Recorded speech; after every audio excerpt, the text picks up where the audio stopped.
হযরত wise করনী রহমাতুল্লাহি আলাইহি এর সাথে হযরত ওমর এবং আলী রাদিয়াল্লাহু তাআলা আনহুমাদের সাক্ষাতের ঘটনা। হযরত ওমরের খেলাফতের সময় হযরত ওমর ও হযরত আলী রাদিয়াল্লাহু তাআলা আনহুমা ওয়াইস করনী রহমাতুল্লাহি আলাইহি এর সন্ধানে বের হলেন। অতঃপর তারা ইয়েমেনের একটি নির্জন স্থানের দিকে রওনা করেন। তারা তথায় গিয়ে তাকে প্রথমে নামাজে মশগুল দেখলেন।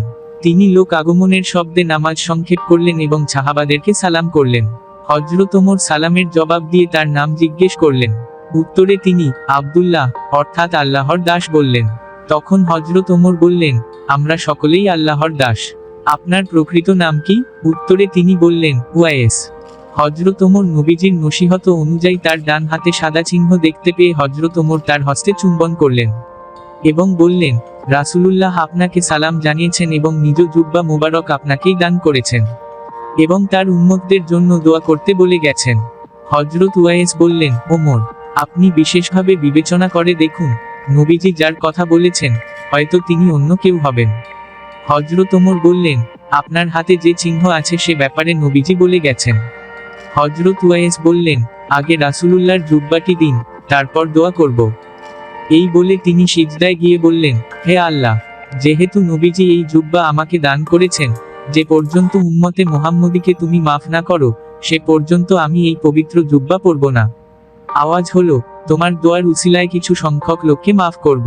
হযরত ওয়াইস বললেন, যে পর্যন্ত সকলকে মাফ করা না হবে, সে পর্যন্ত এই হাবিবের পবিত্র জুব্বা আমি পরিধান করব না।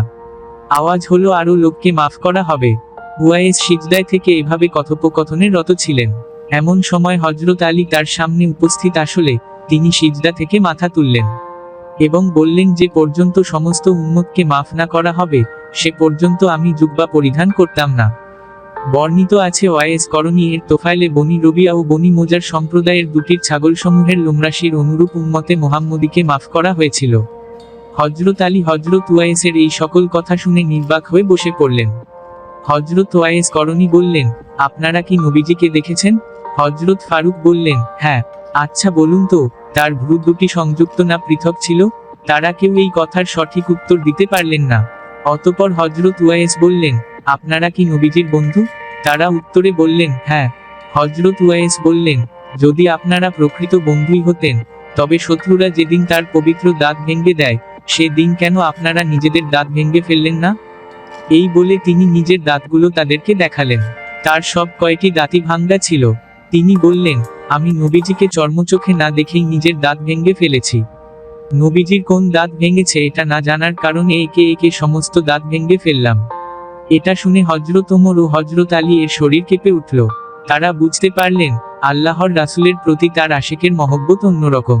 তখন তারা পরস্পর বলাবলি করতে লাগলেন, ইনি রাসূলুল্লাহকে দেখেননি, অথচ তার প্রতি প্রেম ও ভালোবাসা কত গভীর। তার নিকটেই আমাদের আদব শিক্ষা করা উচিত। অতঃপর তারা দুজনই দোয়ার আবেদন করে বিদায় নিলেন।